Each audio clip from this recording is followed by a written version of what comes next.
이부에 허락하신 말씀은 여호수아 4장 15절에서 24절 말씀입니다. 주제는 여러분 그날이 되면은요 되돌아갈 수 없는 강을 건너게 될 거예요. 이 주제로 은혜 나누겠습니다. 우리는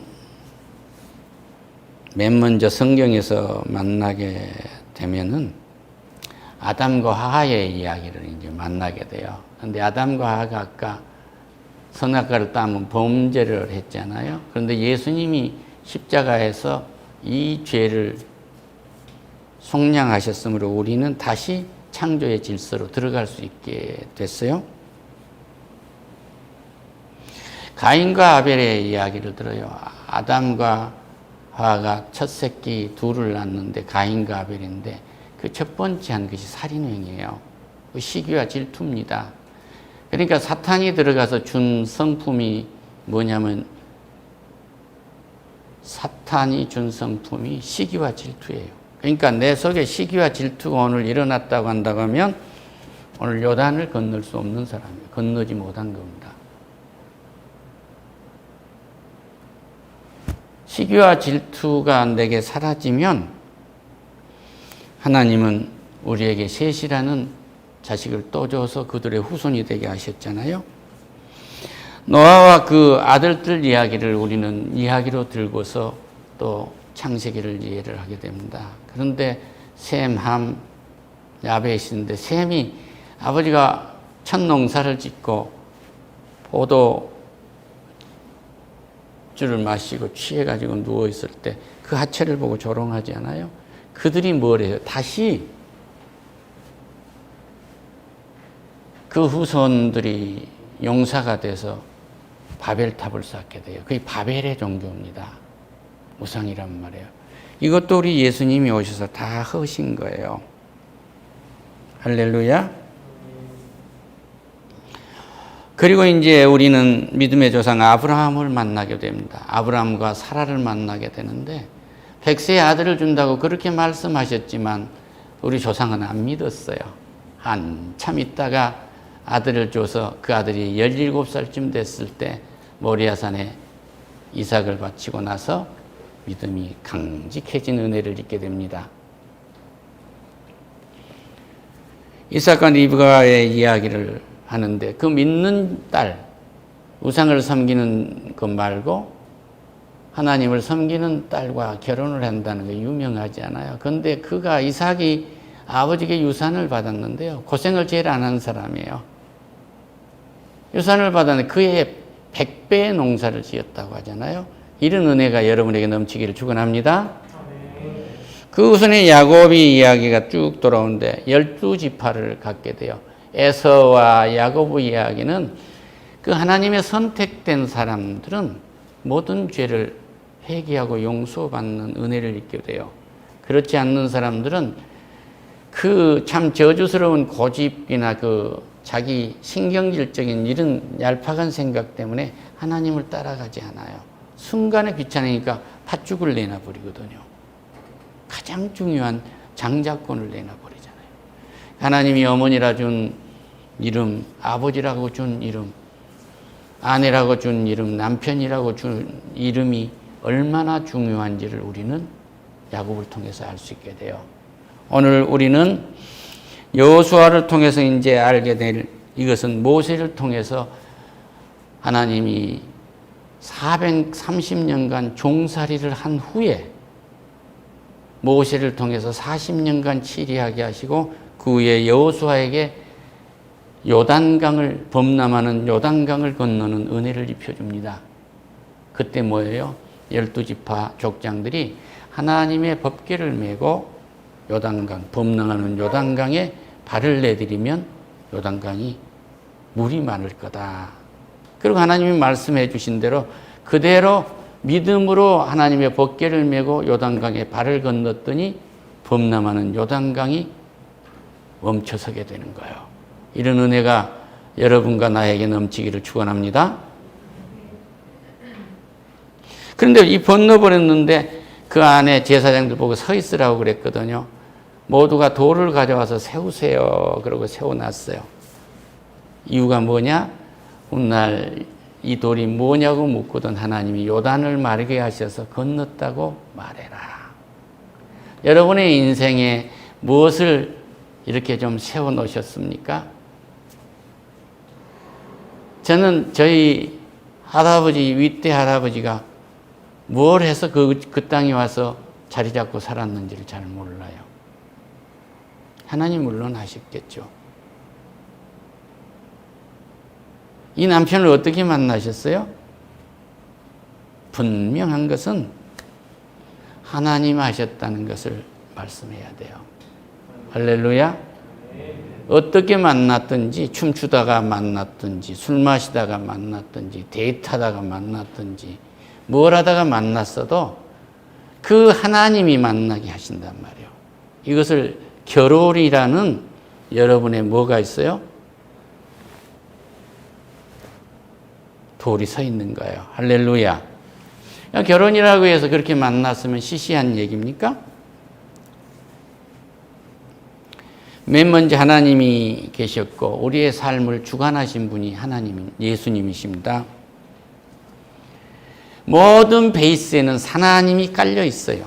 생육하고 번성하고 충만하고 정복하고 다스리게 하시려면 하나님은 자기의 역사적인 손길로 다 역사를 주관하고 계신단 말이에요.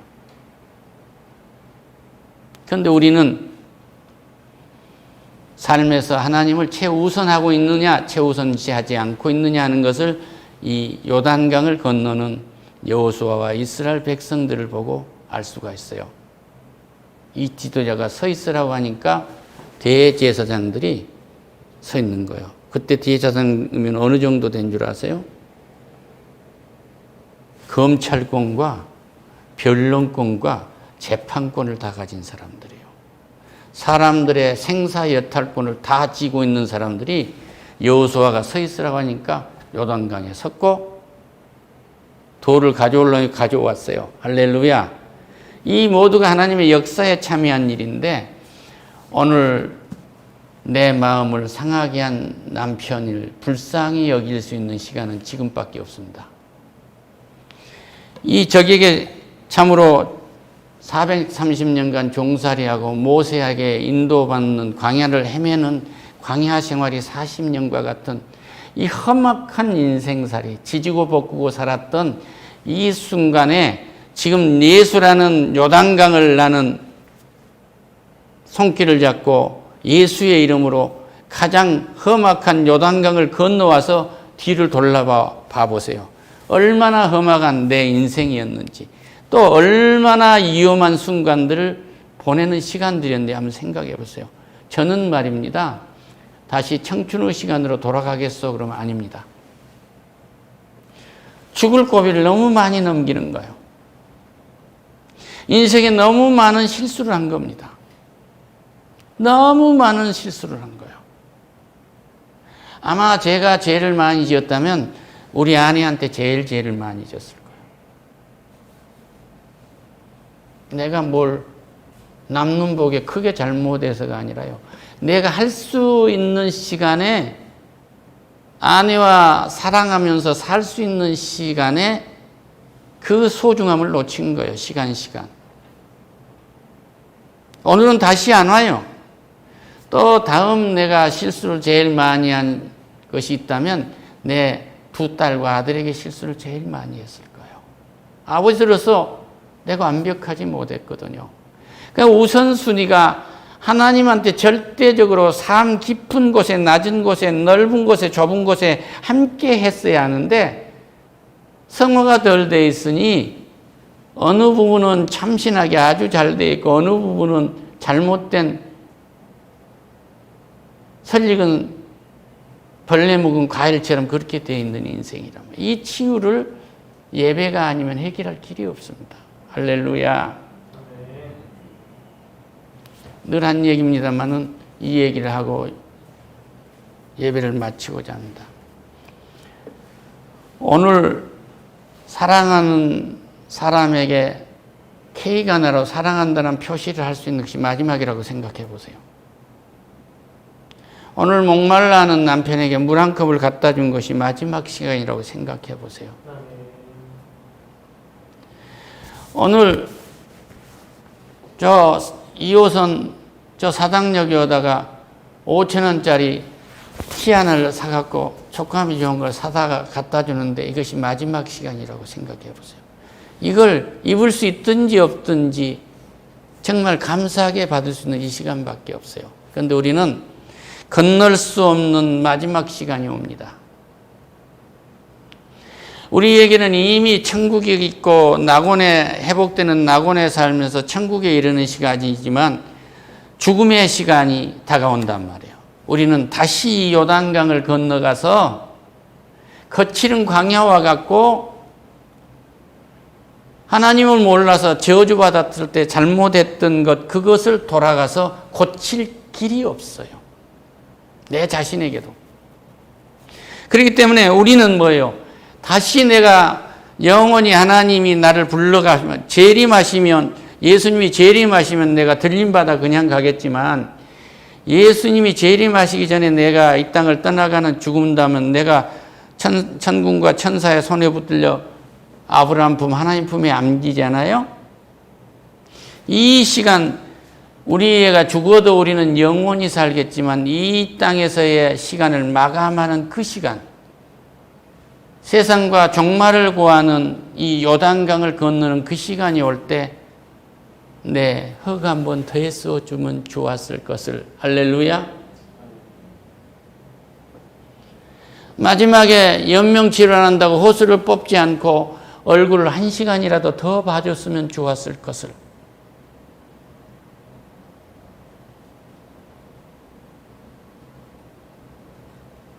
이 땅에 살면서 정치, 경제, 사회에 불만을 가져야 할 필요가 없고 나는 한 표로 정당하게 내 권리를 행사할 수 있는 시간이 다가오는데 그런데 매여가지고 가족을 보살피지 못한 그 아쉬움을 요단강을 건넌 후에는 건너기 직전이라도 우리는 돌아갈 수가 없다 이거예요. 할렐루야. 그래서 우리 기독교 신앙은 종말론적인 신앙이에요. 내가 잘해서 아내를 행복하게 해줬고 내가 훌륭하게 해서 이 사회를 잘 만들었고 내가 위대해서 이 나라를 잘 이끄는 것이 아니라 모든 거 하나님의 은혜였다. 하나님이 주신 이 시간에 이 망나니 같은 당신이 내 곁에 있으니 내가 당신을 위해서 기도하는 사람이 됐지 않소?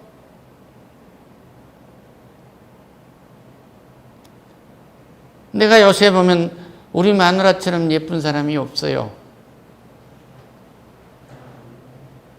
처음이자 마지막 여자거든요. 그러니까 아름다운 거예요. 유명한 이야기입니다. 시골 총각이 와서 대한민국 최고 가는 대학에 갔어요. 명동에 있는 로얄 호텔쯤 되겠죠. 그런데 대부분의 딸들이 더 부자예요. 그러니까 거기서 커피를 마시는데 커피에다 소금을 넣는 거야. 저 늘 한 얘기죠. 이거 깊이 생각해 보세요. 그건 소금인데요. 그러니까 우리 집은 커피에 소금을 넣어 먹는다고. 그때는 그 커피점에 가면 반숙을 주고 소금을 주고 커피를 줘요. 우리가 단백질이 지방이 부족할 때니까 먹으면 속이 쓰리니까. 모르실지 모르죠. 그걸 모른다면 아주 젊으신 분입니다. 그리고 그 남편이 교수가 됐는데 2층 서재가 있으면 늘 커피하고 소금을 갖다 준 거예요. 그 남편은 커피에 소금을 넣어서 먹는 겁니다. 요즘은 뭐 건강이 좋다고 넣어서 먹는 분이 계십니다만. 이제 다시 돌아갈 수 없는 요단강가에 있는 거예요. 남편이. 여보, 내가 할 말 있어. 뭐요? 나는 그때 커피를 처음 먹어봤다고. 설탕을 넣는 걸 몰랐어. 여자가요, 와르르 무너진 거예요. 부부관계란 발가벗어도 부끄럽지 않는 거예요. 할렐루야. 여보, 그때 난 커피 처음 먹어봤어. 그때 설탕을 모르고 그냥 소금 넣고 그냥 한 거야. 그냥 당신을 안에 삼고 사랑하고 싶은 마음이 더 컸거든. 무슨 말이라도 그냥 했지. 미안해. 이걸 못하고 간 인생이란 말이에요.